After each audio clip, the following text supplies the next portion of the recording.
कक्षा 9 हिंदी में आप सभी का स्वागत है। मैं अर्चना सिंह। हम पढ़ रहे थे मुंशी प्रेमचंद जी के द्वारा लिखी गई कहानी मंत्र को। हमने यहाँ तक पढ़ा था कि वृद्ध भगत डॉक्टर चड्ढा के घर की तरफ तेजी से दौड़ता हुआ चला जा रहा है। अब उस समय का वर्णन लेखक कर रहे हैं जब भगत डॉक्टर चड्ढा के घर में पहुँच जाते हैं। 2 बज गए थे, मेहमान विदा हो गए। रोने वालों में केवल आकाश के तारे रह गए थे। सभी रो रो कर थक गए थे।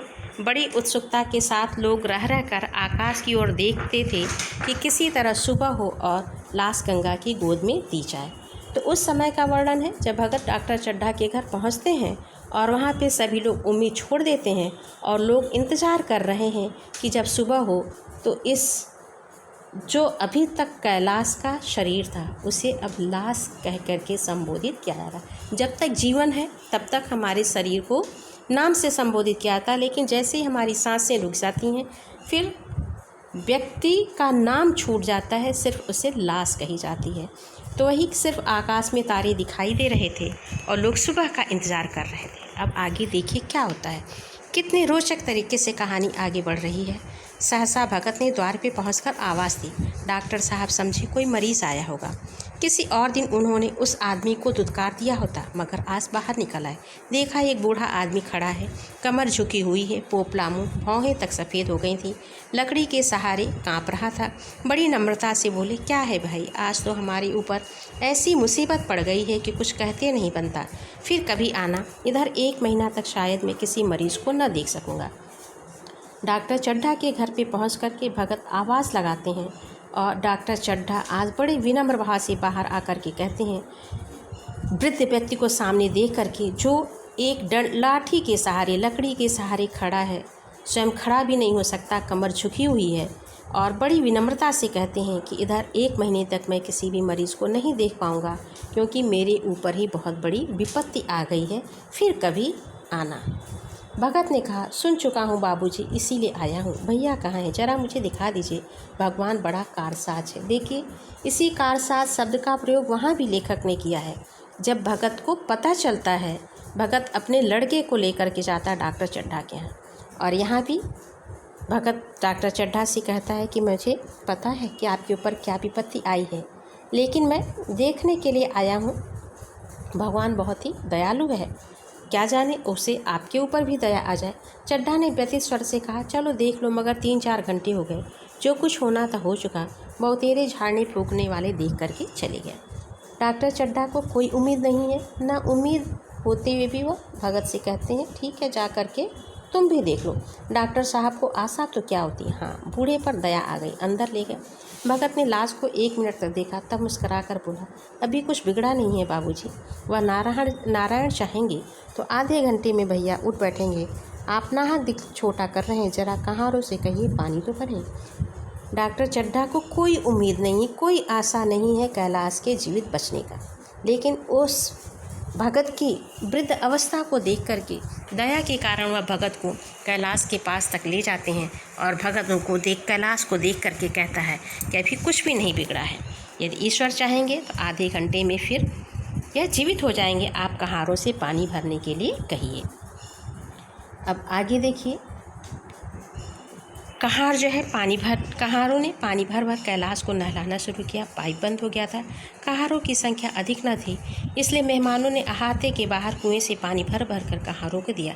मृणालिनी कलसा लिए पानी ला रही थी। बूढ़ा भगत खड़ा मुस्करा कर मंत्र पढ़ रहा था, मानो विजय उसके सामने खड़ी है। जब एक मंत्र समाप्त हो जाता तब वह एक जड़ी कैलाश को सुखा देता। इस तरह न जाने कितने घड़े कैलाश के सिर पे डाले गए और न जाने कितनी बार भगत ने मंत्र फूका। आखिर जब उषा ने अपनी लाल लाल आंखें खोली तो कैलाश की भी लाल लाल आंखें खुल गईं। एक क्षण में उसने अंगड़ाई ली और पानी पीने को मांगा। डॉक्टर चड्ढा ने दौड़कर नारायणी को गले लगा लिया। नारायणी दौड़कर भगत के पैरों पर गिर पड़ी और मृणालिनी कैलाश के सामने आंखों में आंसू भरे पूछने लगी, अब कैसी तबीयत है। इस कहानी में देखिए किस तरह से लेखक ने यह बताया है कि जो व्यक्ति कभी किसी का बुरा नहीं किया है वह न चाह करके भी किसी का बुरा नहीं कर सकता, किसी से बदला नहीं ले सकता। भगत शुरू में डॉक्टर चड्ढा के घर जाना नहीं चाहता है, क्योंकि डॉक्टर चड्ढा ने भगत के लड़के को नहीं देखा था। लेकिन वह किसी का बुरा करने वाला नहीं है, सबके सुख दुख का साथ देने वाला है। इसीलिए भगत अपने को नहीं रोक पाता और डॉक्टर चड्ढा के घर पहुंच जाता है। जब कहार जो है भगत मंत्र को पढ़ करके कैलाश को एक चढ़ी सुंघाता है और कहार जो है पानी भरते हैं। कहारों की संख्या कम होने के कारण जितने भी मेहमान डॉक्टर चड्ढा के घर आए सभी उसमें शामिल हो जाते हैं और थोड़ी ही देर में जैसे सूर्य की लालिमा, सूरज का लाल लाल लाल लाल बिंब दिखाई देता है, धीरे धीरे उसी तरह से कैलाश भी लाल आंखों को खोलता हुआ अंगड़ाई लेता हुआ बैठ गया और कैलाश ने पानी मांगा। यह देख करके डॉक्टर चड्ढा बहुत प्रसन्न हुए। उनकी आंखों से आंसू निकलने लगे और उन्होंने अपनी पत्नी नारायणी को गले लगा लिया। नारायणी भगत के पैरों पे गिर पड़ी। नानी भी कैलाश के सामने आकर के पूछी कि अब कैसी तबीयत है। देखिए किस तरह से कहानी आगे बढ़ती जा रही है। अब एक क्षण में चारों तरफ खबर फैल गई। मित्रगण मुबारकबाद देने आने लगे। डॉक्टर साहब बड़े श्रद्धा भाव से हर एक के सामने भगत का यश गाते फिरते थे। सभी लोग भगत के दर्शनों के लिए उत्सुक उठे, मगर अंदर जाकर देखा तो भगत का कहीं पता न था। नौकरों ने कहा, अभी तो यहीं बैठे चीलम पी रहे थे, हम लोग तंबाकू देने लगे तो नहीं ली, अपने पास से तंबाकू निकाल कर भरी। चारों तरफ खबर फैल जाती है कि डॉक्टर चड्ढा के लड़के जो जहर शरीर में फैला था, उस जहर के, उस विष के प्रभाव को मंत्र के द्वारा कम कर दिया गया है और वह प्रभाव को समाप्त कर दिया गया है।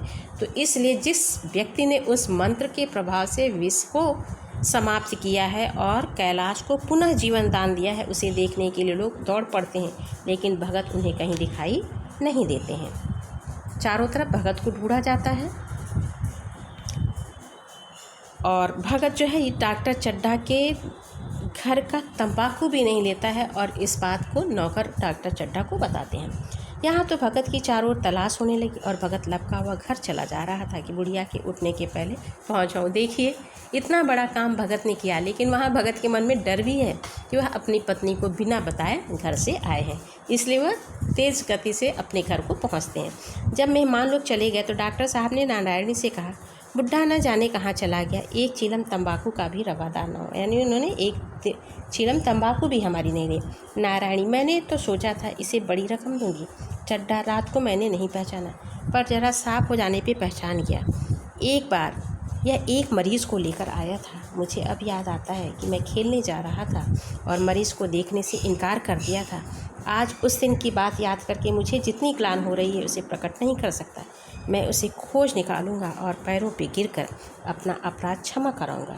वह कुछ लेगा नहीं, यह जानता हूँ। उसका जन्म यश की वर्षा करने के लिए हुआ है। उसकी सज्जनता ने मुझे ऐसा आदर्श दिखा दिया है जो अब से जीवन पर्यंत मेरे सामने रहेगा।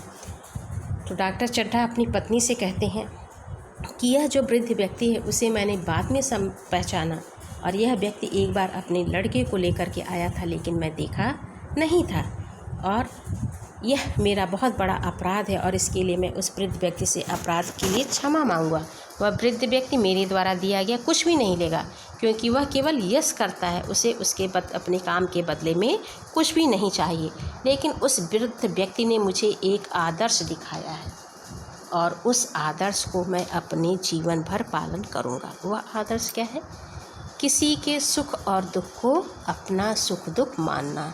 देखिए इस कहानी के द्वारा कितनी बड़ी शिक्षा मिल रही है। आज के समय में यह भावना बहुत कम होती जा रही है। हम केवल अपने ही सुख से सुखी रहते हैं, अपने ही दुख से दुखी रहते हैं, दूसरे के सुख को देख करके भी दुखी हो जाते हैं। यह आज के समय में धीरे धीरे बढ़ता जा रहा है। आज के लिए यह कहानी और भी अधिक प्रासंगिक है और इस कहानी से हमें प्रेरणा लेनी चाहिए कि हमेशा दूसरों को प्रसन्नता, दूसरों को खुशी देने का प्रयास करें। यहीं पे ये कहानी समाप्त होती है। अब इस पाठ पे आधारित प्रश्नों को हम सब मिलकर के कल करेंगे। धन्यवाद।